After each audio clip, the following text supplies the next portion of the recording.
if the black man in Kenya, the same way, if he rebels against the British, his British oppressor, and gains his freedom, then the oppressor leaves. Now, the black man in America's position is unique in that he begs for freedom or demands for freedom, but once he gets this so-called freedom, he's still 9,000 miles away from that which he can call home. So he has a problem that's different than the problems of the other dark people all over this earth who have been striving for freedom. And where over there they can use the passive approach, which is sit down or sit in or rebel in that way.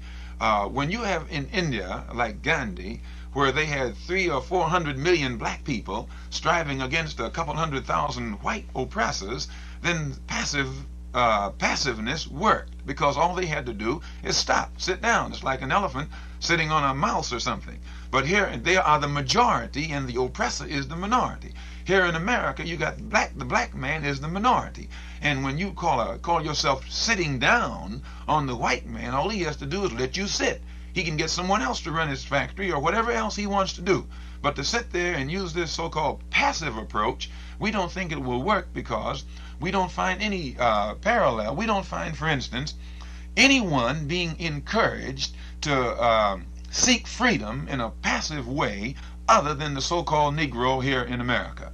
Many of the whites who pose as liberals and act as advisors for Negroes tell them that be passive, be peaceful, turn the other cheek. But these same whites who encourage the so-called Negro to use the passive approach have never advocated a passive approach to throw off the yoke of bondage to any white groups of people who are in bondage. When they speak of the whites in Eastern Europe who are under the yoke, the Russian yoke, they don't tell them to be passive in their resistance.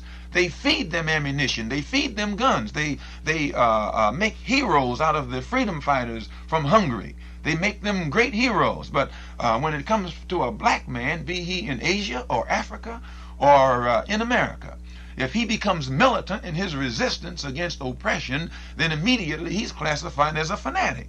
But if it's a white man or a white group or someone in a white country that's trying to throw off bondage, the propagandists label that one as a hero, and they label the dark people who are trying to resist this oppression, be it no matter what kind of resistance it is, they label them as fanatics, as racists, as extremists, or as rebels. So what it does, it makes the black man in America who would like to fight for his freedom or take a militant, uncompromising stand, it makes him reluctant or afraid to take that stand for fear that he'll place himself in this particular category.